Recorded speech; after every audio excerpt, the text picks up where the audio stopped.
लोकगाथा प्रचलित आहेत. एका लोकगाथेत असं वर्णन केलं आहे की सॉक्रेटिसची विचार प्रणाली मांडणाऱ्यांपैकी अरिस्टॉटलनं आपला शिष्य सिकंदर याला अशी आज्ञा केली होती की भारतातून गीतेबद्दल सखोल ज्ञान असलेल्या विद्वान पुरुषाला घेऊन ये. गीतेत सांगितलेल्या एकेश्वरवादाचा संपूर्ण विश्वात विविध भाषातून मुस्लिम, ख्रिस्ती तसंच अनेक सूफी संत महापुरुषांनी प्रसार आणि प्रचार केला. अनेक भाषांमध्ये अनुवाद झाल्यामुळं ही तत्व वरकरणी जरी भिन्न भिन्न वाटत असली तरी त्यांच्यामधील वर्णन केलेले सिद्धांत गीतेतीलच आहेत. गीता हे समस्त मानवजातीचं एक अतर्क्य असं धर्मशास्त्र आहे. गीतेचा आशय स्वामी श्री अडगडानंद महाराजांनी यथार्थ गीता रूपानं ध्वनिफितींच्या माध्यमातून प्रस्तुत करून मानवजाती करता जणू काही एक अमूल्य ठेवा उपलब्ध करून दिला आहे. गीतेच्या जवळजवळ 10,000पेक्षा अधिक विवेचनांपैकी दैदिप्यमान अशा यथार्थ गीतेच्या ध्वनिफितींचं श्रवण करून आपणही परमकल्याणाची प्राप्ती करून घ्या.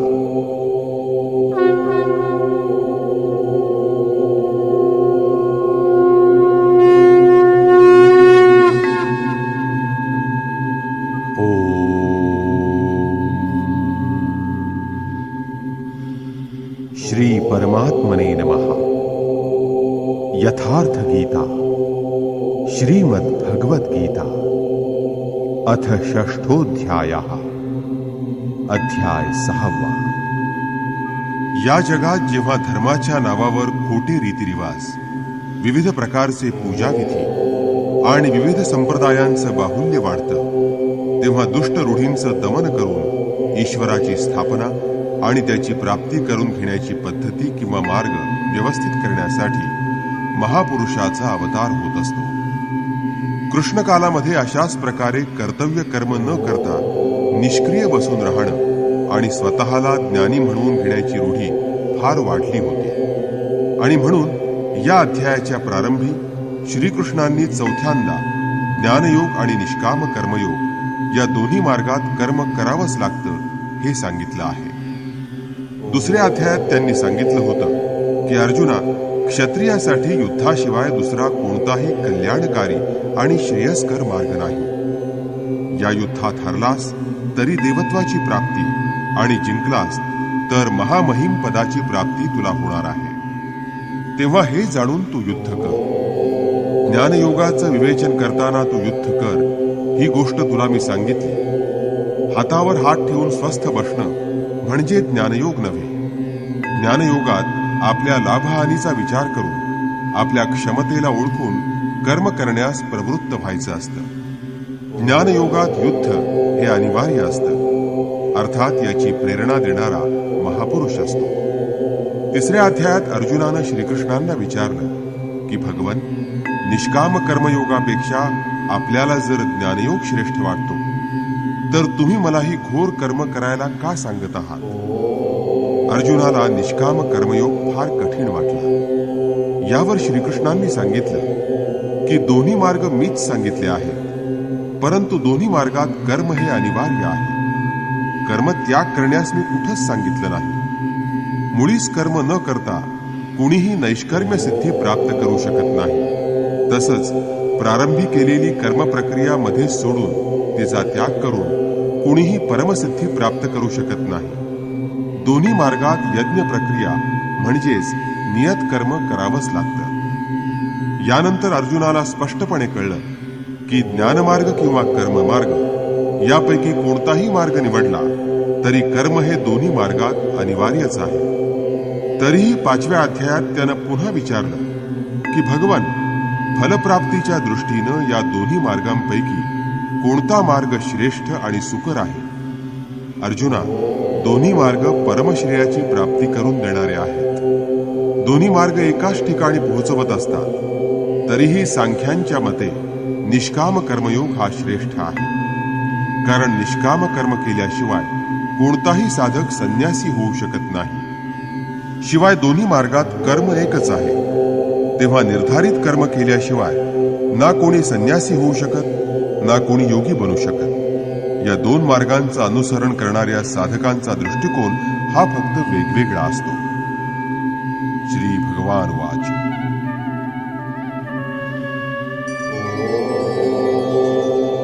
अनाश्रितः कर्मफलं कार्यं कर्म करोति यः स सन्न्यासी च योगी च न निरग्निर्न चाक्रियः. श्रीकृष्ण म्हणाले, हे अर्जुना, कर्मफलाचा आश्रय न करता म्हणजेच कर्म करताना कोणताही हेतू न ठेवता जो कार्यम कर्म कर्तव्य कर्म करतो तोच खरा संन्यासी आणि तोच खरा योगी होय. कर्मे अनेक प्रकारची आहेत. त्यामध्ये कार्यम कर्म करण्यास योग्य असं कर्म म्हणजेच नियत कर्म, निर्धारित कर्म करावयाचं असतं. ते कर्म म्हणजेच यज्ञाची प्रक्रिया, ज्याचा अर्थ आहे ती आराधना, म्हणजेच आराध्य देवाची प्राप्ती करून देणारे विधिविशेष, त्यांना कार्यरूप देणं म्हणजेच कर्म होय. ते कर्तव्य कर्म जो करतो तोच खरा संन्यासी असतो, तोच खरा योगी असतो. केवळ अग्निहोत्राचा त्याग करणारा, आम्ही अग्नीला स्पर्श करीत नाही असं म्हणणारा, किंवा कर्म न करणारा, माझ्यासाठी काही कर्म करायला राहिलेलं नाही, मी तर आत्मज्ञानी आहे असं म्हणून कर्माला प्रारंभ न करणारा, कर्तव्य कर्म न करणारा संन्यासीही नव्हे आणि योगीही नव्हे.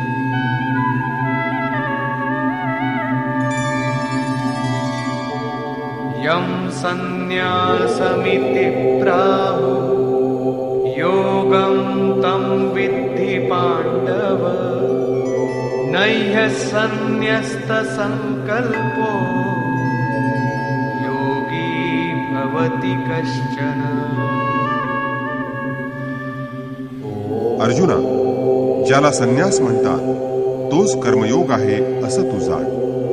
कारण कर्मफलाविषयीच्या संकल्पाचा त्याग केल्याशिवाय कोणीही पुरुष योगी होत नाही.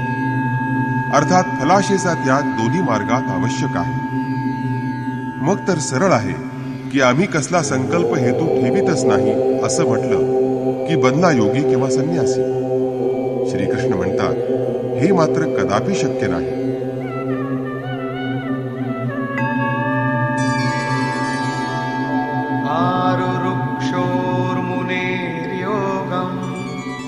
कर्म कारणमुच्यते योगारूढस्य तस्यैव शमः कारणमुच्यते. योगसिद्धी प्राप्त व्हावी अशी इच्छा करणाऱ्या साधकाला निष्काम कर्म हे साधन सांगितलं आहे. आणि योगाचं अनुष्ठान करता करता जेव्हा योगप्राप्ती होते तेव्हा शमः कारणमुच्यते, शम हे कारण सांगितलं आहे. म्हणजेच सर्व संकल्पांचा त्याग हे कारण सांगितलं आहे. त्यापूर्वी संकल्प पिंड सोडत नाहीत.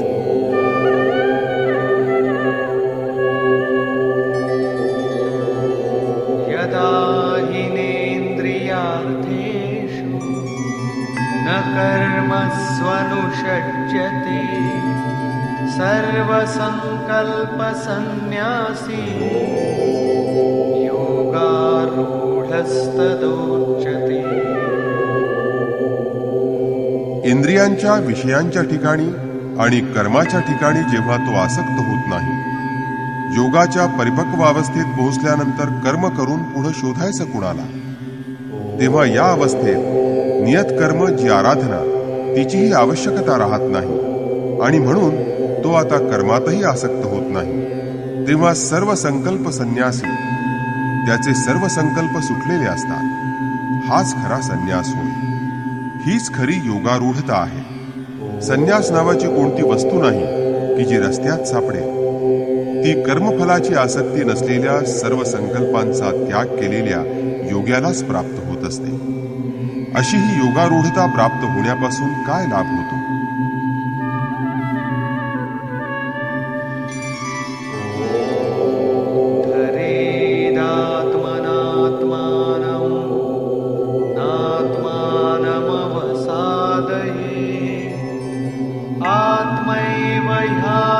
मनो बन्धु आत्मैव रिपुरात्मना.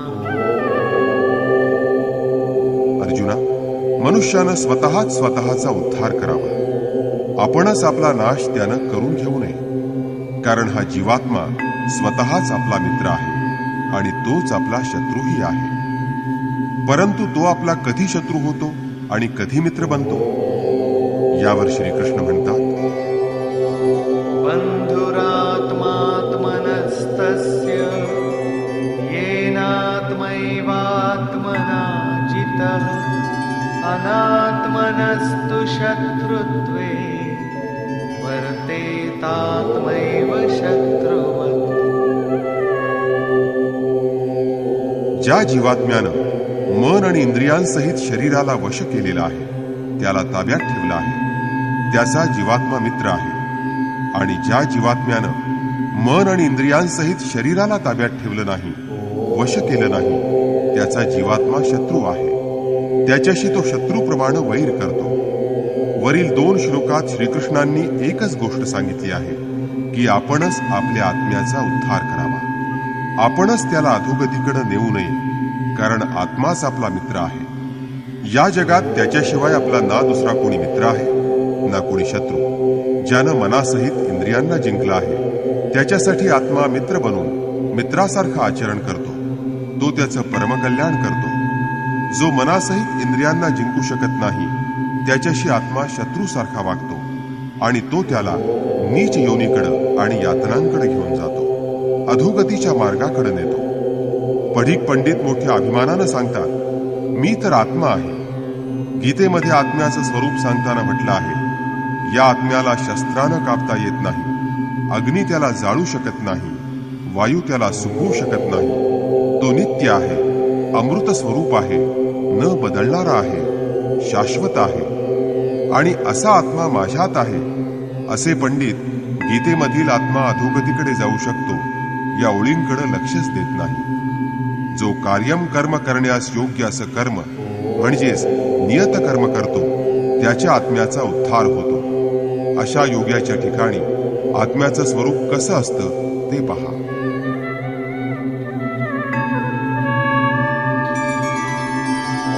जितात्मनः प्रशान्तस्य परमात्मा समाहितः शीतोष्णसुखदुःखेषु तथा मानापमानयोः. ज्यानं आपलं मन जिंकलं आहे असा योगी शीत उष्ण, सुख दुःख आणि मान अपमान इत्यादी द्वंद्वांमध्ये अत्यंत शांत आणि स्थिर असतो. तो परमात्म्याच्या ठिकाणी स्थित असतो, त्याच्याशी तद्रूप झालेला असतो. जितात्मा म्हणजे ज्यानं आपलं मन इंद्रियांसहित जिंकलं आणि जो अत्यंत शांत आहे, ज्याची वृत्ती परमशांतीत प्रवाहित झाली आहे, ही आत्म्याच्या उद्धाराची अवस्था आहे. पुढे ते म्हणतात, ज्ञान विज्ञान तृप्तात्मा कूटस्थो विजितेन्द्रियः युक्त इत्युच्यते योगी समलोष्टाश्मकाञ्चनः. ज्याचं चित्त ज्ञान आणि विज्ञान यांच्या योगानं तृप्त आहे, जो निश्चल, स्थिर आणि विकाररहित आहे, जो जितेंद्रिय आहे, मातीचं ढेकूळ, दगड आणि सोनं जो समान लेखतो, अशा गुणांनी युक्त असणाऱ्यालाच योगी म्हणतात. युक्त म्हणजे योगसहित. हीच योगाची पराकाष्ठा होय, ज्याची चर्चा योगेश्वर कृष्णांनी 5व्या अध्यायात 5व्या श्लोकापासून 12व्या श्लोकापर्यंत केली आहे. परमतत्व परमात्म्याचा साक्षात्कार आणि त्याबरोबर त्याचं होणारं ज्ञान, यालाच ज्ञान म्हणतात. किंचित जरी परमतत्वापासून साधक दूर असेल, अजून ते तत्व त्यानं पूर्णपणे जाणलं नसेल, तर तो अज्ञानीच आहे असं समजावं. आणि परमतत्व प्राप्तीची प्रेरणा देणारा प्रेरक कसा सर्वव्यापी आहे, तो कशी प्रेरणा देतो, तो अनेक आत्म्यांना एकाच वेळी कसं मार्गदर्शन करतो, तो भूत, भविष्य आणि वर्तमानाचा कसा ज्ञाता आहे. प्रेरकाची ही सर्व कार्यप्रणाली जाणून घेणं म्हणजेच विज्ञान होय. हृदयात ईश्वराचा प्रवेश झाला की त्या क्षणापासून तो योग्याला निर्देश करत असतो. पण सुरुवातीला साधकाच्या ती गोष्ट लक्षात येत नाही. परंतु जेव्हा योग्यामध्ये योगारूढता येते म्हणजेच तो खरा कर्मयोगी बनतो, तेव्हा ईश्वराची आंतरिक कार्यप्रणाली तो पूर्णपणे समजून घेऊ शकतो. हे समजणं म्हणजेच विज्ञान होय. योगारूढ किंवा योगमुक्त पुरुषाचं चित्त ज्ञान विज्ञानानं सदैव तृप्त असतं. अशा प्रकारे योगयुक्त पुरुषाच्या अवस्थेचं निरूपण करताना श्रीकृष्ण पुढे म्हणतात, सुहृन्मित्रार्युदासीन मध्यस्थद्वेष्य बन्धुषु साधुष्वपि च पापेषु समबुद्धिर्विशिष्यते. परमात्म्याची प्राप्ती झालेला महापुरुष समदर्शी आणि समवर्ती असतो. 5व्या अध्यायातील 18व्या श्लोकात जसं श्रीकृष्णांनी सांगितलं की आत्मज्ञानी विद्या विनयसंपन्न ब्राह्मण चांडाळ, गाय, कुत्रा, हत्ती या सर्वांकडे समदृष्टीनं पाहत असतो, त्याच अर्थाचा हा श्लोक आहे. हितचिंतक, मित्र, शत्रू, तटस्थ, अप्रिय, नातलग तसंच सज्जन आणि दुर्जन या सर्वांच्या ठिकाणी समदृष्टी ठेवणारा योगयुक्त पुरुष अत्यंत श्रेष्ठ होय. तो या सर्वांच्या वागण्याकडे, त्यांच्या कृतीकडे लक्ष देत नाही, तर त्यांच्या आत संचार करणाऱ्या आत्म्यावर त्याची दृष्टी असते. त्या सर्वांमध्ये त्याला फक्त एवढाच फरक दिसतो की कुणी खालच्या शिडीवर उभा आहे तर कुणी निर्मलतेच्या समीप, परंतु ती क्षमता मात्र सर्वांमध्ये आहे. या ठिकाणी श्रीकृष्णानं योगयुक्त पुरुषाचं लक्षण पुन्हा सांगितलेलं आहे. मनुष्य योगयुक्त कसा बनतो, तो यज्ञ कसा करतो, यज्ञस्थळ कसं असावं, बसण्याची जागा कशी असावी, त्यावेळी कसं बसावं, यज्ञकर्त्यानं कोणत्या नियमांचं पालन करावं, त्याचा आहार विहार, त्याच्या झोपण्यावर आणि जागण्यावर ठेवण्याचं नियंत्रण किंवा त्याचं कर्म कसं असावं, या सर्व गोष्टींचं पुढील 5 श्लोकात श्रीकृष्णांनी विवेचन केलं आहे. ते विवेचन इतकं स्पष्ट आहे की तुम्ही सुद्धा तशा प्रकारचा यज्ञ करू शकाल. 3ऱ्या अध्यायात त्यांनी यज्ञाचा उच्चार केला आणि सांगितलं की यज्ञाची प्रक्रिया म्हणजेच नियत कर्म होय. 4थ्या अध्यायात यज्ञाचं स्वरूप त्यांनी विस्तारपूर्वक सांगितलं की यात प्राणाचं अपानामध्ये हवन, अपानाचं प्राणामध्ये हवन, प्राण अपानाच्या गतीचं नियंत्रण करून मनाचा निरोध इत्यादी क्रिया केल्या जातात. या सर्व क्रियांसह केल्या जाणाऱ्या यज्ञाचा अर्थ आराधना असा आहे. आराध्य देवापर्यंतचं अंतर नाहीसं करणारी प्रक्रिया म्हणजेच यज्ञ, म्हणजेच आराधना. 5व्या अध्यायातही हेच सांगितलं. आणि आता या अध्यायात यज्ञासाठी लागणारं आसन, भूमी, यज्ञाचा विधी हे सांगण्याचं बाकी राहिलं होतं. ते आता इथं सांगितलं आहे.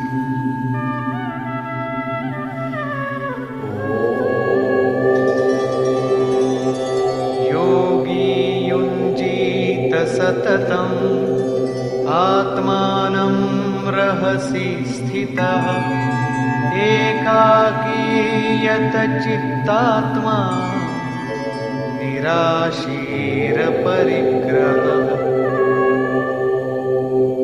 योग्यानं मन, इंद्रिय आणि शरीर यांचं संयमन करून त्यांना वश करून निरिच्छ एकाकी आणि अपरिग्रह शून्य होऊन एकांतात आपल्या चित्ताला योगाभ्यासात लावावं, म्हणजेच आत्मानुभवात तल्लीन व्हावं.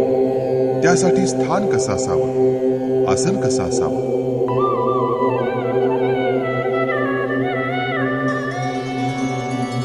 शुचौ देशे प्रतिष्ठाप्य स्थिरमासनमात्मनः नात्युच्छ्रितं नातिनीचम् चैलाजिनकुशोत्तरम्.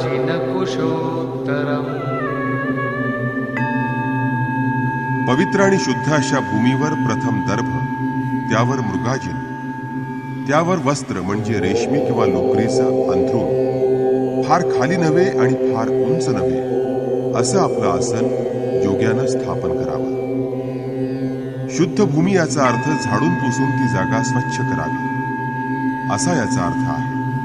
जमिनीवर काही अंथरावं याचा अर्थ मृगाजीन, चटई, कोणतंही वस्त्र किंवा पाटासारखं आसन याची तिथं व्यवस्था करावी.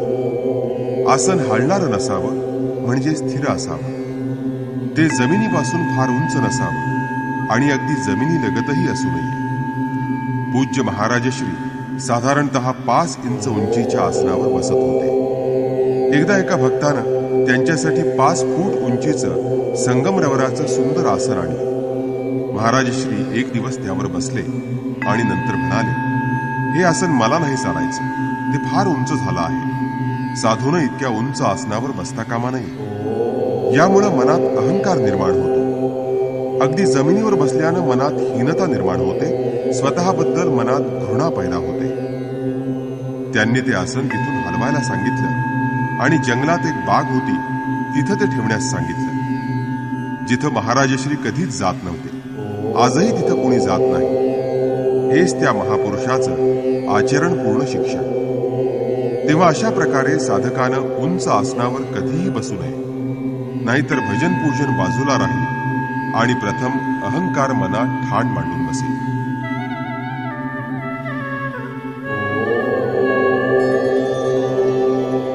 तत्रैकाग्रं मनः कृत्वा यत चित्तेन्द्रियक्रियः उपविश्यासने युञ्जात् योगमात्मविशुद्धये.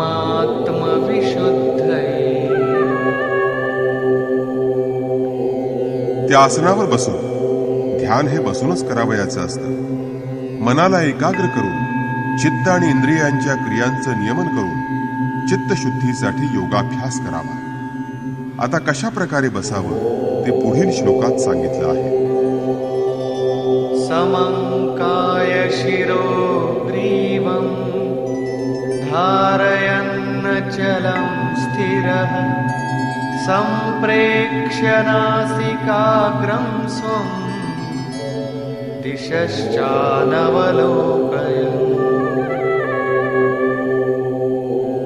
शरीर म्हणजे इथं पाठ, मान आणि डोकं समान रेषेत निश्चल आणि स्थिर करून सरळ आणि दृढ होऊन बसावं आणि स्वतःच्या नाकाच्या अग्रभागाकडे दृष्टी लावून नाकाच्या शेंड्याकडे पाहणं याचा अर्थ सरळ आणि ताठ बसून नाकाच्या समोर जिथं नजर जाईल तिथंच ती स्थिर करणं. इकडं तिकडं पाहू नये. इतरत्र न बघता शरीर आणि दृष्टी अत्यंत स्थिर करून बसावं. प्रशांतात्मा विगतभीः ब्रह्मचारी व्रते स्थितः मनः संयम्य मच्चित्तो युक्त आसीत मत्परः. ब्रह्मचर्य व्रतामध्ये स्थिर राहून साधारणतः लोकांना वाटतं की जननेंद्रियांचा संयम म्हणजे ब्रह्मचर्य होय. परंतु मनात विषयांचं स्मरण करून डोळ्यांनी कामोत्तेजक दृश्य पाहून स्पर्श सुखाचा अनुभव घेऊन कामोत्तेजक शब्द ऐकून जननेंद्रियांचा संयम कधीच होणार नाही. ब्रह्मचारी याचा खरा अर्थ आहे ब्रह्म आचरती स ब्रह्मचारी. ब्रह्माचं आचरण आहे नियतकर्म. यज्ञाची प्रक्रिया जे जे करतात ते यांती ब्रह्म सनातनम, सनातन ब्रह्मामध्ये प्रवेश मिळवतात. ही प्रक्रिया करीत असताना स्पर्शान कृत्वा बहिर्बाह्यान, बाह्य स्पर्श मनाचे आणि सर्व इंद्रियांचे स्पर्श यांचा बाहेरच त्याग करून चित्त हे ब्रह्मचिंतनात श्वास प्रश्वासामध्ये आणि ध्यानात लावायचं असतं. मन जर ब्रह्मामध्ये तल्लीन असेल तर बाह्य गोष्टींचं स्मरण ते का करेल? आणि जर बाह्य स्मरण सुरू असेल तर मन ब्रह्मामध्ये कसं तल्लीन होईल? विकार हे शरीरात नाही पण मनातील विचारात किंवा भावनात असतात. जर मन ब्रह्मचरणाशी तद्रूप होईल तर केवळ जननेंद्रियाचा संयमच नव्हे तर सकल इंद्रियांचा संयम करणं शक्य असतं. भीतीरहित आणि अंतःकरण शांत ठेवून मनाचं संयमन करून माझ्या ठिकाणी चित्त ठेवून मतपरायण होऊन आसनावर बसावं. युञ्जन्नेवं सदात्मानं योगी नियतमानसः शान्तिं निर्वाणपरमा मत्संस्थामधिगच्छति। या प्रकारे मनाला परब्रह्माच्या चिंतनात सतत युक्त ठेवणारा, मनाचं नियमन केलेला योगी माझ्या ठायी असणारी मोक्षरूप परमशांती प्राप्त करून घेतो। यासाठी स्वतःला निरंतर त्याच्या ध्यानात तल्लीन ठेवावं। इथं हा प्रश्न पूर्ण झाला। आता पुढील 2 श्लोकांमध्ये त्यांनी सांगितलं आहे की परमानंद शांती प्राप्त करण्यासाठी शारीरिक संयम, युक्ताहार, विहार हे सुद्धा आवश्यक आहे। नात्यश्नतस्तु योगोऽस्ति न चैकान्तमनश्नतः न चाति स्वप्नशीलस्य जाग्रतो नैव चार्जुन। हे अर्जुना, अतिशय खाणाऱ्याला किंवा मुळीच न खाणाऱ्याला, अति झोपणाऱ्याला किंवा अति जागरण करणाऱ्याला हा योग साधत नाही। मग हा योग कोणाला साध्य होतो?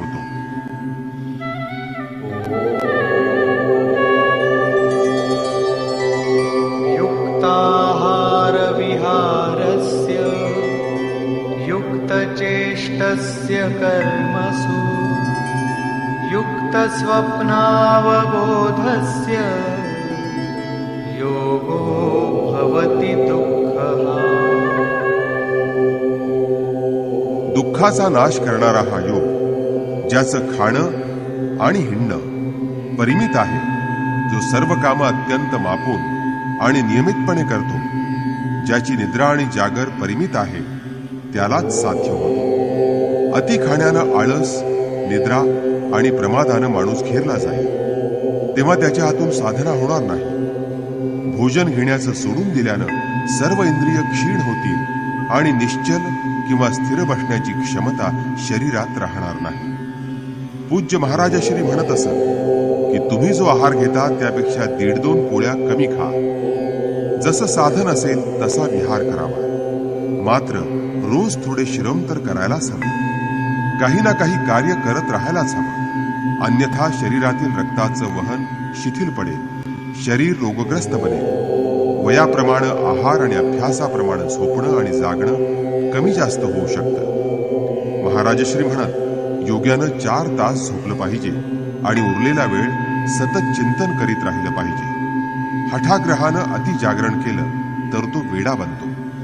कर्मे करतानाही योग्यानं ते अत्यंत मापून आणि नियत कर्मे करावीत। आराधनेला अनुरूप निरंतर कर्मरत राहावं।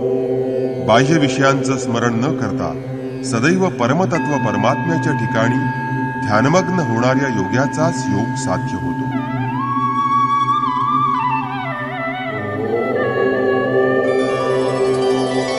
यदा विनियतं चित्तम् आत्मन्येवावतिष्ठते निःस्पृहः सर्वकामेभ्यो युक्त इत्युच्यते तदा।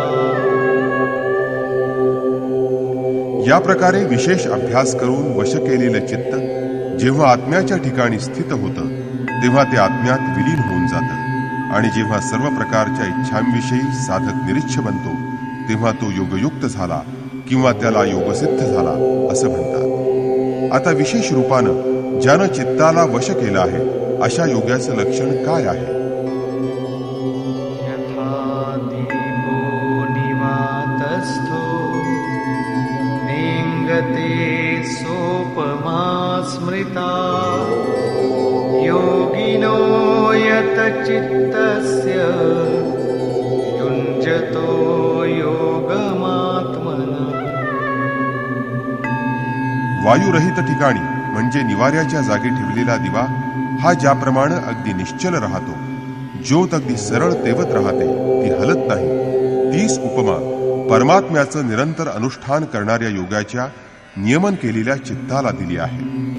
इथं दिव्याचं तर फक्त उदाहरण आहे। आजकाल दिव्याचं तेवणं शिथिल बनलं आहे। जर वारा फार नसेल तर प्रज्वलित केलेल्या अगरबत्तीचा धूर सरळ वर जातो. ज्यानं आपलं चित्त ताब्यात ठेवलं आहे त्या योग्याच्या चित्ताचं हे एक उदाहरण आहे. त्या अवस्थेत चित्ताला जिंकलेलं असलं, चित्ताचा निरोध केलेला असला तरी अद्याप चित्त आहे ते विलीन झालेलं नाही. जेव्हा निरोध केलेल्या चित्ताचा विलय होतो तेव्हा कोणती विभूती प्राप्त होते ते पाहू.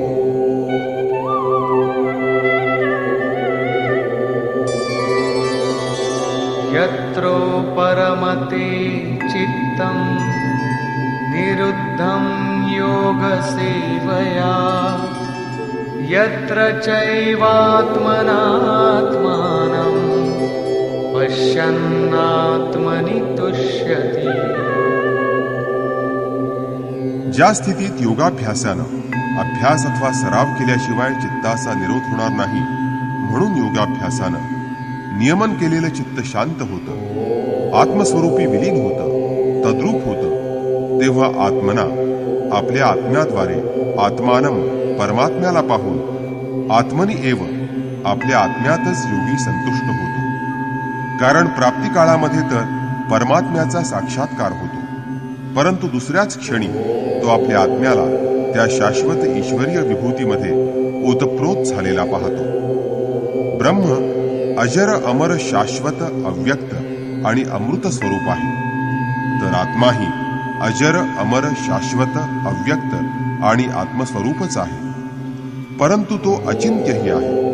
जोपर्यंत चित्त आणि चित्तातले विचार तरंग आहेत, जोपर्यंत तो आपल्याला उपभोग्य नसतो, चित्ताचं नियमन आणि नियमन केलेल्या चित्ताचा परमात्म्यात विलय होतो, तेव्हा परमात्म्याचा साक्षात्कार होतो आणि साक्षात्कारानंतर लगेच त्याला स्वस्वरूपाची ओळख पडते आणि ते चित्त चैतन्याच्या भेटीला जातं आणि म्हणून तो योगी आपल्या आत्म्यातच संतुष्ट होतो. हे त्याचं स्वरूप आहे, हीच पराकाष्ठा आहे. यालाच पूरक असणारा पुढचा श्लोक पहा.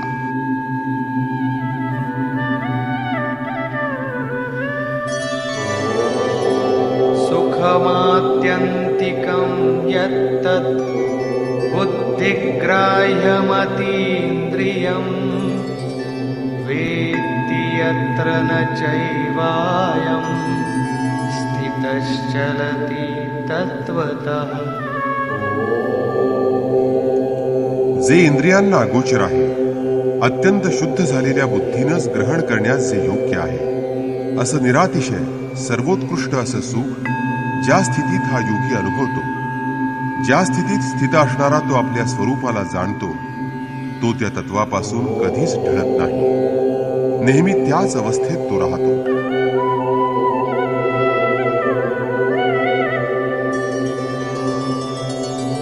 यं लब्ध्वा चापरं लाभं मन्यते नाधिकं ततः यस्मिन् स्थितो न दुःखेन गुरुणापि विचाल्यते. परमेश्वर प्राप्तिरूप लाभ म्हणजेच परमोच्च शांती प्राप्त झाल्यानंतर तिच्याहून दुसरा कोणताही लाभ त्याला अधिक वाटत नाही. आणि या भगवत प्राप्तीच्या सुखामध्ये तो स्थिरावला म्हणजे कितीही मोठं दुःख समोर आलं तरी तो डगमगत नाही. त्या दुःखाचं त्याला भानच नसतं, कारण सुखदुःखादी भावनांचं भान असणारं चित्तच तिथे नसतं, ते परमात्म्यात विलीन झालेलं असतं. तसंच तं विद्यात् दुःख संयोग वियोगं योग संगीतं स निश्चयेन योक्तव्यो योगो निर्विण्ण चेतसा. संसारातील दुःखाच्या संयोग वियोगापासून अलिप्त असणाऱ्या सुखाला योग असं म्हणतात. आत्यंतिक परमोच्च सुखाशी मिलन म्हणजेच योग होय. ज्याला परमतत्व परमात्मा म्हणतात त्याच्याशी होणाऱ्या मिलनाचं नाव योग असं आहे. हा योग मन कंटाळू न देता निश्चयपूर्वक आचरण हे योग्याचं कर्तव्य आहे. धैर्यपूर्वक योगाचं अनुष्ठान करणाराच या योगामध्ये सफल होतो.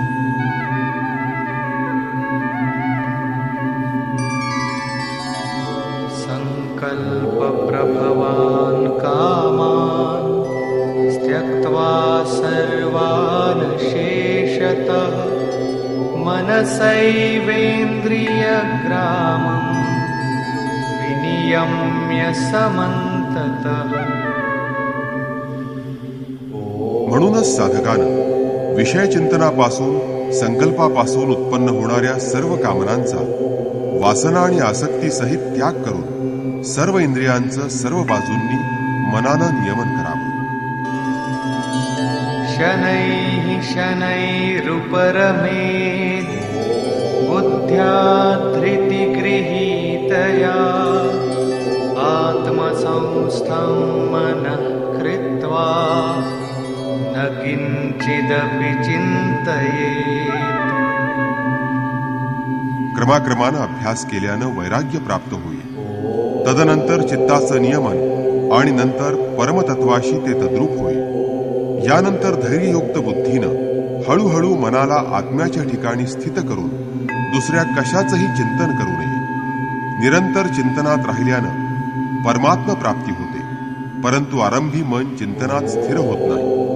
यावर श्रीकृष्ण म्हणतात, यतो यतो निश्चरति मनश्चञ्चलमस्थिरम् ततस्ततो नियम्यैतत् आत्मन्येव वशं नयेत्. हे चंचल आणि अस्थिर असणारं मन ज्या ज्या कारणांमुळे सांसारिक गोष्टींमध्ये मग्न असतं त्या त्या कारणांपासून त्याचं नियमन करून त्याला वारंवार आत्म्याच्याच ताब्यात आणावं. साधारणतः लोक म्हणतात की मन कुठेही भटकलं तरी त्याला भटकू द्या, ते जाऊन जाऊन प्रकृतीमध्येच जाणार ना, आणि प्रकृती तर ब्रह्माच्या अंतर्गत आहे. प्रकृतीमध्ये भटकणं म्हणजे ब्रह्माच्या बाहेर जाणं नव्हे. परंतु श्रीकृष्णांच्या मते असं समजणं चुकीचं आहे. गीतेमध्ये या प्रकारच्या विचारसरणीला किंचितही स्थान नाही. श्रीकृष्णाच्या मते मन जिथं जिथं जाईल, ज्या ज्या माध्यमातून जाईल त्या त्या माध्यमाला रोखून त्याला परमात्म्याच्या ठिकाणी लावावं. मनाचा निरोध करणं शक्य आहे. मनाचा असा निरोध केल्यानं काय घडेल? प्रशांत मनसं येनं योगिनं सुखमुत्तमम् उपैति शान्तरजसं ब्रह्मभूतमकल्मषम्. अशा प्रकारच्या अभ्यासानं ज्याच्या मनाला उत्तम शांती मिळाली आहे, जो पापरहित झाला आहे, ज्याचा रजोगुण शांत झाला आहे आणि जो ब्रह्मस्वरूप झाला आहे, अशा योग्याला सर्वोत्तम सुख प्राप्त होतं. याच्यापेक्षा उत्तम दुसरं काहीही नसतं. यावरच पुन्हा भर देऊन ते पुढे म्हणतात, युञ्जन्नेवं सदात्मानं योगी विगतकल्मषः सुखेन ब्रह्म संस्पर्शम् अत्यन्तं सुखमश्नुते. अशा प्रकारे पापरहित झालेला योगी आत्म्याला निरंतर परमात्म्याच्या ठिकाणी ठेवून अनायासे परब्रह्म परमात्म्याच्या प्राप्तीचा आनंद उपभोगत असतो. तो ब्रह्म संस्पर्श अर्थात ब्रह्माशी संयोग आणि त्यात प्रवेशाचा म्हणजेच ब्रह्म साक्षात्काराचा आत्यंतिक आनंद अनुभवतो. त्यासाठी भजन अत्यंत आवश्यक आहे. याच बाबत ते पुढे म्हणतात, सर्वभूतस्थमात्मानं सर्वभूतानि चात्मनि ईक्षते योगयुक्तात्मा सर्वत्र समदर्शनः. ज्याचं चित्त योगयुक्त झालं आहे आणि जो सर्वत्र समदृष्टीनं समभावानं पाहतो, असा योगी स्वतःला सर्व प्राणिमात्रांमध्ये पाहतो आणि सर्व प्राणिमात्रांना स्वतःच्या ठिकाणी पाहतो. असं समदृष्टीनं पाहण्यानं योग्याला काय लाभ मिळतो?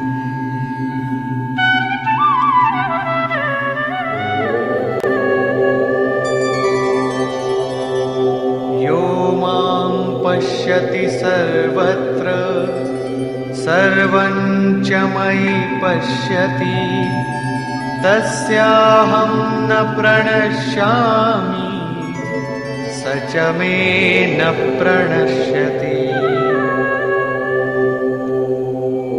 जो पुरुष सर्व प्राणीमात्रांमध्ये मला पाहतो आणि सर्व प्राणीमात्रांना माझ्या ठिकाणी पाहतो त्याच्यासाठी मी अदृश्य नसतो आणि माझ्यासाठीही तो अदृश्य नसतो।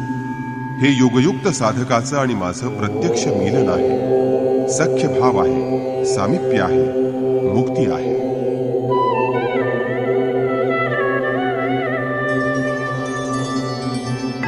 सर्वभूतस्थितं यो मां भजत्येकत्वमास्थितः सर्वथा वर्तमानोऽपि स योगी मयि वर्तते।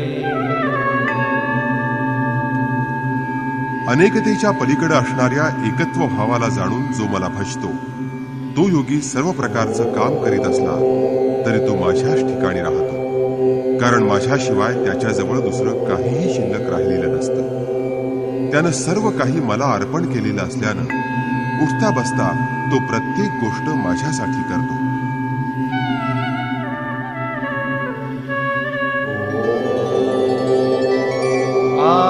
आत्मौपम्येन सर्वत्र समं पश्यति योऽर्जुन सुखं वा यदि वा दुःखं स योगी परमो मतः। हे अर्जुना, जो योगी सर्व भूतमात्रांमध्ये आपल्याप्रमाणे समत्व पाहतो, आपल्याप्रमाणेच त्यांना पाहतो, त्यांचं सुख अथवा दुःख हेही जो आपल्यासारखंच पाहतो तो योगी ज्याचा भेदभाव संपला आहे तो परमश्रेष्ठ समजला जातो। श्रीकृष्णांच्या बोलण्यावर अर्जुन म्हणाला, अर्जुन उवाच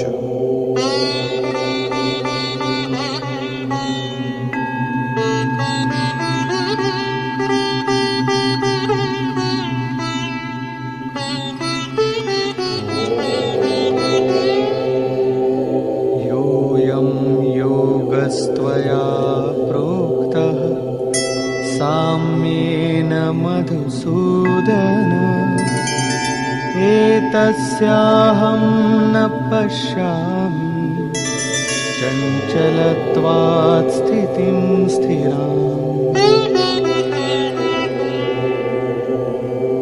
हे मधुसूदना, तू जो हा समत्वभाव दृष्टीचा योग सांगितलास तो मनाच्या चंचलतेमुळे माझ्या ठिकाणी बराच वेळ स्थिर राहील असं मला वाटत नाही।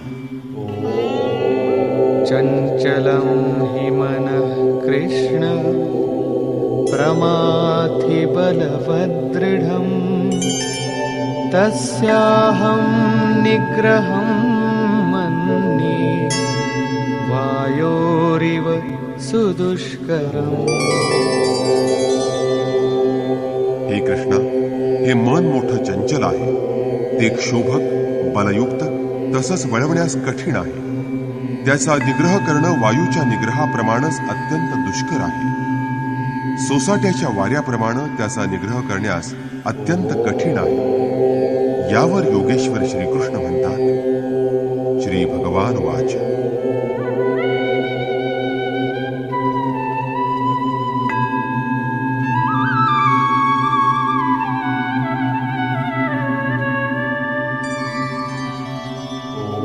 असंशयं महाबाहो मनो दुर्निग्रहं चलम् अभ्यासेन तु कौन्तेय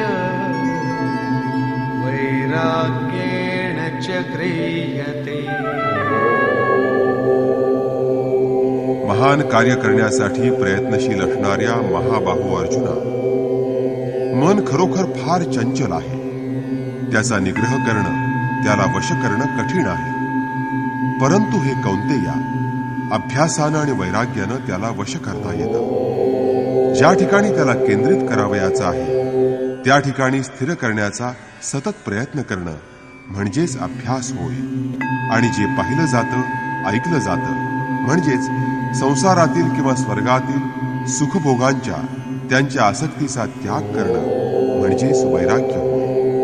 श्रीकृष्ण म्हणतात की मनाचा निग्रह करणं कठीण आहे, परंतु अभ्यास आणि वैराग्याच्या सहाय्यानं त्याला स्वाधीन ठेवता येतं, त्याला वश करता येतं.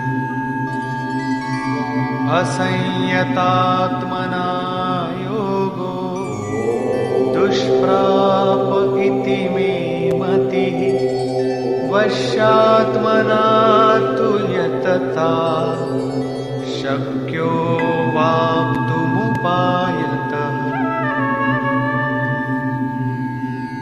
हे अर्जुना, मनाचा निग्रह न करू शकणाऱ्या पुरुषाला योग प्राप्त होणं कठीण आहे, परंतु ज्यानं मनाला वश केलं आहे अशा पुरुषाला तो प्रयत्नानं साधणं सहज शक्य आहे, असं माझं मत आहे.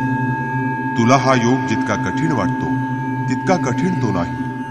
तो आचरण्यास फार कठीण आहे असं समजून तू तो सोडून देऊ नकोस. प्रयत्नपूर्वक अभ्यास करून तू तो योग प्राप्त करून घे, कारण मनाला स्वाधीन ठेवल्यानंतरच योग प्राप्त होत असतो. यावर अर्जुनानं प्रश्न विचारला. अर्जुन उवाच.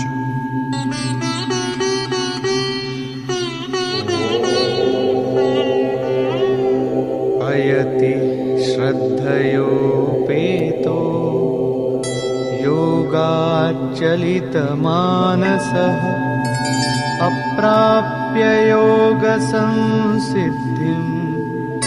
कां गतिं कृष्ण गच्छति. अर्जुन म्हणाला, हे कृष्णा, मनुष्य श्रद्धेनं युक्त असला आणि त्या श्रद्धेनं तो योगाचं आचरण करीत असताना त्याचं मन योगापासून विचलित झाल्यानं त्याचा प्रयत्न सुटला आणि त्या कारणानं त्याला योगसिद्धी प्राप्त झाली नाही, तर तो कोणत्या गतीला जातो? कच्चिन्नो भयविभ्रष्टः छिन्नाभ्रमिव नश्यति अप्रतिष्ठो महाबाहो विमूढो ब्रह्मणः पथि. महाबाहो श्रीकृष्णा, भगवत सिद्धीच्या मार्गापासून विचलित झालेला मोहित पुरुष इतर ढगांपासून वेगळ्या झालेल्या ढगाप्रमाणे नाश तर पावत नाही ना. इतर ढगांपासून तुटून वेगळा झालेला ढग ना वर्षाव करीत ना पुन्हा त्या ढगाला जाऊन मिळत. उलट वाऱ्यामुळं तो इकडं तिकडं फिरत फिरत नष्ट होतो. तशा प्रकारे ज्याचा प्रयत्न शिथिल पडला आणि ज्यानं योगसाधना काही दिवस करून मध्ये सोडून दिली, तर तो नष्ट तर पावत नाही ना. तो ना आपल्यामध्ये प्रवेश करू शकत, ना सुखोपभोगांचा भोग घेऊ शकत. अशा पुरुषाला कोणती गती प्राप्त होते? एतन्मे संशयं कृष्ण छेत्तुमर्हस्य शेषतः त्वदन्यः संशयस्यास्य चेत्ता न ह्युपपद्यते. हे कृष्णा, माझी ही शंका पूर्णतेनं दूर करण्यास तुम्हीच समर्थ आहात. आपल्याशिवाय दुसरा कोणीही माझी ही शंका दूर करू शकणार नाही. यावर योगेश्वर श्रीकृष्ण म्हणाले. श्री भगवान वाच.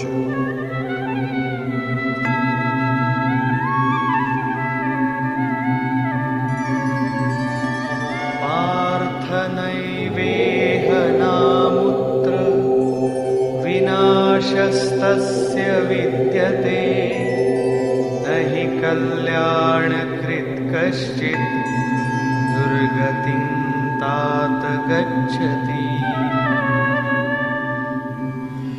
पार्थिव शरीराला रथ बनवून लक्ष्याकडे घोडदौड करणाऱ्या हे अर्जुना, अरे अशा पुरुषाला इहलोकी किंवा परलोकीही विनाश असत नाही. कारण परमकल्याणकारी कर्म करणारा, सत्कर्म करणारा कुणीही अधोगतीला जात नाही. मग त्याचं काय होतं? प्राप्य पुण्यकृतां लोकान् उषित्वा शाश्वती समा शुचीनां श्रीमतां गेहि योगभ्रष्टोऽभिजायते. विचलित झाल्यानं योगभ्रष्ट झालेला पुरुष पुण्यकर्म करणाऱ्यांच्या लोकाला जाऊन तिथं पुष्कळ वर्ष वास करून इच्छित सुख प्राप्त करून ज्या कामनाशक्तीमुळे तो योगभ्रष्ट झाला होता त्या त्याच्या इच्छा परमेश्वर थोड्याच दिवसात तिथं पूर्ण करतो. सुचीनाम श्रीमताम, शुद्धाचरणी आणि वैभवशाली अशा कुलामध्ये तो जन्म घेतो. जे शुद्धाचरणी असतात तेच वैभवशाली असतात.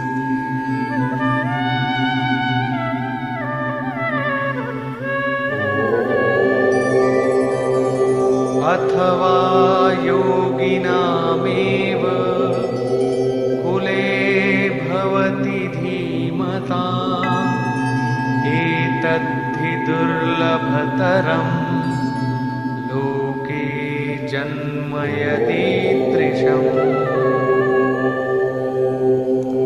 किंवा शुद्धाचरणी श्रीमंतांच्या घरी त्याला जन्म नाही मिळाला तर स्थिरबुद्धीच्या योगी लोकांच्या कुळात त्याला प्रवेश मिळतो. शुद्धाचरणी श्रीमंतांच्या घरात पवित्र संस्कार लहानपणापासूनच प्राप्त होतात, परंतु तशा घरात जन्म झाल्यानं त्याला योग्याच्या कुळात म्हणजेच शिष्य परंपरेत प्रवेश मिळतो. कबीर, तुलसीदास, रैदास, वाल्मिकी इत्यादींना शुद्धाचरणी श्रीमंतांच्या घरात जन्म नाही मिळाला, परंतु योग्यांच्या कुळात प्रवेश मिळाला. सद्गुरूच्या कुलामध्ये संस्काराचं परिवर्तन हाही एक जन्म आहे. अशा प्रकारचा जन्म या लोकी मिळणं अत्यंत दुर्लभ आहे. योग्यांच्या या जन्माचा अर्थ त्यांच्या पोटी जन्म घेणं असा नव्हे. त्याच्या पोटी जन्म घेतलेली मुलं गृहत्यागापूर्वी महापुरुषाला भले आपले वडील मानत असले तरी त्या महापुरुषाला घराविषयी आणि आप्तजनांविषयी काहीही आसक्ती किंवा प्रेम वाटत नाही. जो शिष्य महापुरुषाच्या आज्ञांचं पालन करतो, त्यांची सेवा करतो, तो शिष्य स्वतःच्या पुत्रांपेक्षा त्यांना अधिक प्रिय असतो. तोच त्यांचा खरा पुत्र बनतो. जे योगाच्या संस्कारांनी युक्त नसतात अशा शिष्यांना महापुरुष शिष्य म्हणून स्वीकारित नाहीत. पूज्य महाराजश्रींनी अशा सर्वांना शिष्य केलं असतं तर हजारो विरक्त त्यांचे शिष्य बनले असते. परंतु कुणाला गाडी भाडं देऊन, कुणाच्या दारी निरोप पाठवून, कुणाच्या घरी पत्र लिहून, कुणाला समजावून अनेकांना योगयुक्त संस्कार नसलेल्यांना त्यांनी घरी पाठवून दिलं. अनेक हट्ट करू लागले की त्यांना आतून सूचना मिळे की याच्यामध्ये साधू बनण्याचं एकही लक्षण नाही, याला ठेवून घेण्यात काही फायदा नाही, हा योगमार्ग पार करू शकणार नाही. तेव्हा महाराजश्रींनी त्यांना स्वीकारलं नाही, तर एक दोघांनी निराश होऊन पर्वतावरून खाली उडी टाकून जीवही दिला. परंतु महाराजश्रींनी त्यांना आपल्या जवळ ठेवून घेतलं नाही. त्यांना मागाहून ही गोष्ट समजल्यावर ते म्हणत, हा मार्ग आचरण्यास तो पूर्णपणे असमर्थ आहे हे मी जाणल्यानं त्याला मी ठेवून घेतलं नाही. परंतु हा असा आत्मघात करेल हे समजलं असतं तर ठेवला असता जवळ. शेवटपर्यंत पतितच राहिला असता, दुसरं काय, जीवानं तर वाचला असता.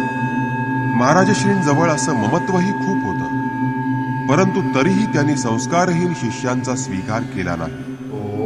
6-7 जणांच्या बाबतीत त्यांना आदेश मिळाला होता, आज एक योगभ्रष्ट पुरुष तुमच्याकडे येत आहे, अनेक जन्म भटकत आहे, त्याचं अमुक नाव आहे आणि असं रूप आहे, तेव्हा त्याचा स्वीकार करावा आणि त्याला ब्रह्मविद्येचा उपदेश करून त्याला पुढे न्यावं. केवळ अशा शिष्यांचाच महाराजश्रींनी स्वीकार केला. आजही त्यातील एक महापुरुष धारकुंडीमध्ये बसले आहेत, एक अनुसूयामध्ये आहेत आणि 2-3 अन्यत्र आहेत. त्यांना सद्गुरूच्या कुळात प्रवेश मिळाला. अशा महापुरुषांची प्राप्ती होणं अत्यंत दुर्लभ असतं.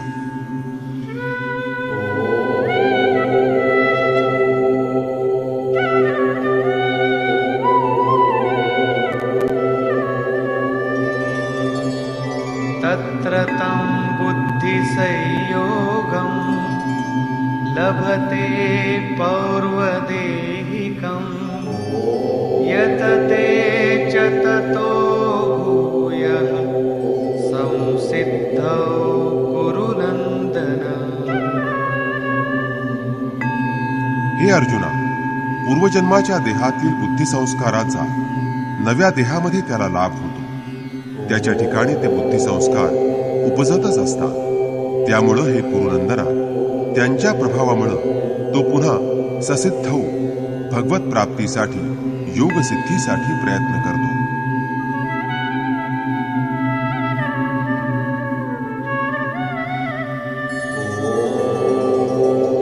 पूर्वाभ्यासेन तेनैव ह्रियते ह्यवशोऽपि सः जिज्ञासुरपि योगस्य शब्दब्रह्माति वर्तते.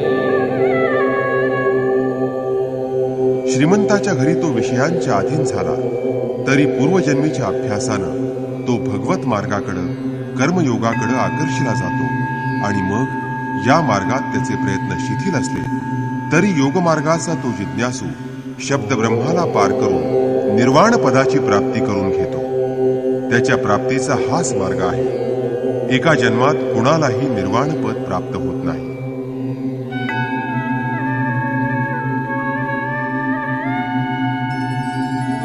प्रयत्नाद्यतमानस्तु योगी संशुद्ध किल्बिषः अनेकजन्म संसिद्धः ततो याति परां गतिम्. अनेक जन्म प्रयत्न करणारा योगी परमसिद्धी प्राप्त करतो. प्रयत्नपूर्वक अभ्यास करणारा योगी सर्व पापांपासून चांगल्या प्रकारे शुद्ध होऊन मोक्षाप्रत जातो. मोक्ष प्राप्तीचा हाच क्रम आहे. प्रथम शिथिल प्रयत्नानं योगाचा आरंभ होतो. मन योगापासून चलित होतं, त्यामुळे जन्म घ्यावा लागतो. त्या जन्मात सद्गुरूच्या कुलात त्याचा प्रवेश होतो आणि मग प्रत्येक जन्मात अभ्यास करत करत तो परमगतीला पावतो. श्रीकृष्णांनी सांगितलं होतं की या योगामध्ये बीजाचा नाश होत नाही. आपण या मार्गात 2 पावलं चाललात तरी त्या साधनाचा कधी नाश होत नाही. प्रत्येक परिस्थितीत मनुष्य थोडीफार साधना करू शकतो, कारण मनुष्याला वेळ थोडा असतो, त्यामुळे त्याच्याकडून थोडीफार साधना होत असते.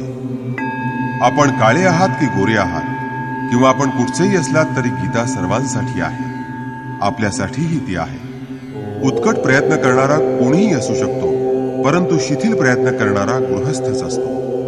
गीता गृहस्थ, विरक्त, शिक्षित, अशिक्षित, थोडक्यात सर्वसाधारण मनुष्य मात्रांसाठी आहे. कुणा साधू नावाच्या विचित्र प्राण्यासाठी नाही. शेवटी योगेश्वर श्रीकृष्ण निर्णय देताना म्हणतात, तपस्विभ्योऽधिको योगी ज्ञानिभ्योऽपि मतोऽधिकः कर्मिभ्यश्चाधिको योगी तस्माद्योगी भवार्जुन. तपस्व्यांपेक्षा योगी श्रेष्ठ आहे. ज्ञानी लोकांपेक्षाही योग्याला श्रेष्ठ समजलं जातं. सकाम कर्म करणाऱ्या कर्मनिष्ठांपेक्षाही योगी श्रेष्ठ आहे. म्हणून हे अर्जुना, तू योगी हो. तपस्वी स्वरूप प्राप्तीसाठी तपस्वी लोक मनासहित इंद्रियांना योगामध्ये उतरवून तापवीत असतात. योग त्यांच्यात अद्याप संपूर्ण उतरलेला नसतो. कर्मी कर्मनिष्ठ लोक नियत कर्म जाणून त्यात प्रवृत्त होतात, परंतु ते आपली क्षमता ओळखून त्यात प्रवृत्त होत नाहीत किंवा समर्पण भावानं ते कर्म करीत नाहीत. फक्त कर्म करायचं म्हणून करीत असतात. ज्ञानी ज्ञानमार्गी तेच नियत कर्म यज्ञाच्या प्रक्रियेला चांगल्या प्रकारे जाणून आपल्या शक्तीचा अंदाज घेऊन कर्म करण्यास प्रवृत्त होतात. त्याच्या लाभहानीचं उत्तरदायित्व त्यांच्यावर असतं. लाभहानीवर नजर ठेवून ते कर्म करतात.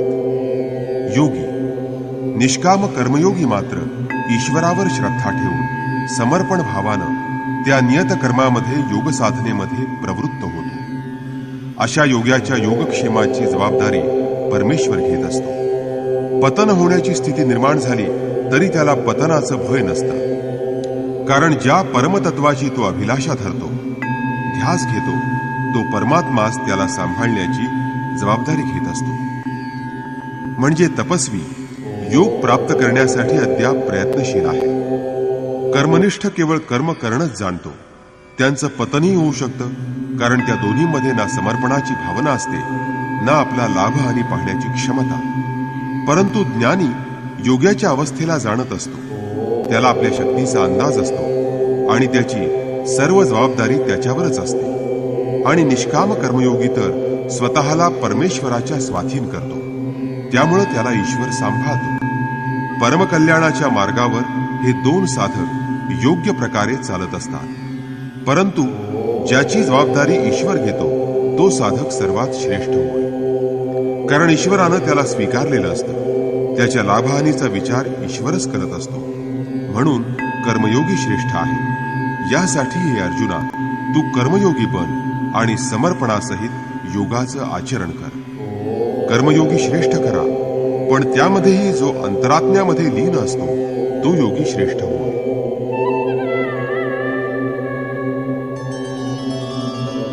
योगिनामपि सर्वेषां मद्गतेनान्तरात्मना श्रद्धावान् भजते यो मां समे युक्ततमो मतः.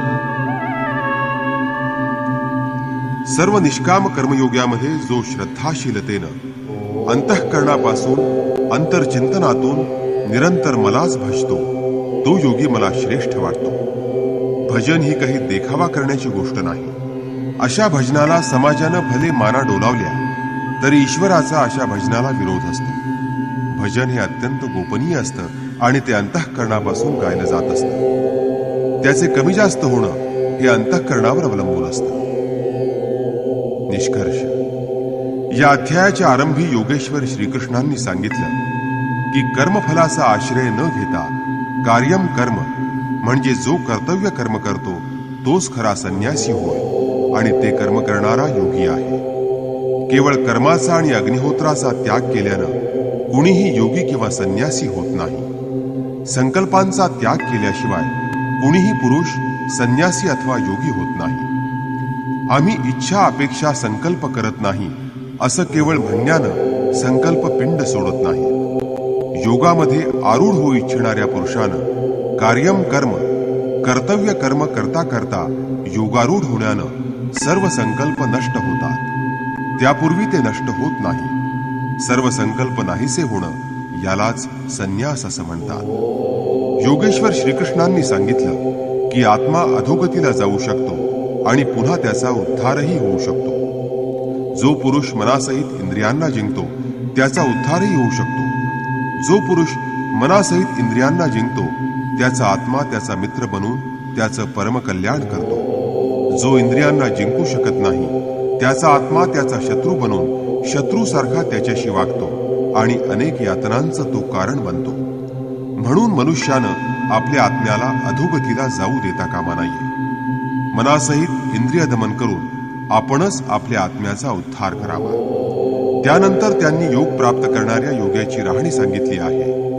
यज्ञस्थळी बसण्याचं आसन आणि बसण्याची पद्धत सांगताना सांगितलं की यज्ञस्थल शांत आणि स्वच्छ असावं. रेशमी वस्त्र, मृगाजिन किंवा दर्भाची चटई यापैकी कोणतंही एक आसन पसंत करावं. कर्माला अनुरूप असा आहार, विहार, निद्रा या बाबतीत संयम असावा. योग्याच्या निग्रही चित्ताला त्यांनी निवाऱ्याच्या ठिकाणी स्थिर राहणाऱ्या दीपकाची उपमा दिली आहे. आणि मग जेव्हा निग्रह केलेल्या मनाचाही परमतत्वात विलय होतो त्या समयी योगी पराकाष्ठेचा परमानंद सुखाचा अनुभव घेतो. संसारातील संयोग आणि वियोग यांनी रहित असं जे सुख त्यालाच मोक्ष असं म्हणतात. योग म्हणजे परमार्थाशी मिलन. जो योगी परमार्थाची प्राप्ती करून घेतो तो सर्व भूतमात्रांकडे समदृष्टीनं पाहतो. जसा आपला आत्मा तशाच प्रकारे सर्वांच्या आत्म्याकडे तो पाहतो. त्याला मग परमोच्च शांती प्राप्त होते आणि म्हणून योग साधणं आवश्यक आहे.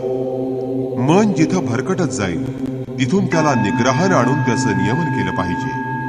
मन हे मोठं चंचल असून त्याला ताब्यात ठेवणं कठीण आहे असं श्रीकृष्णांनी कबूल केलं आहे.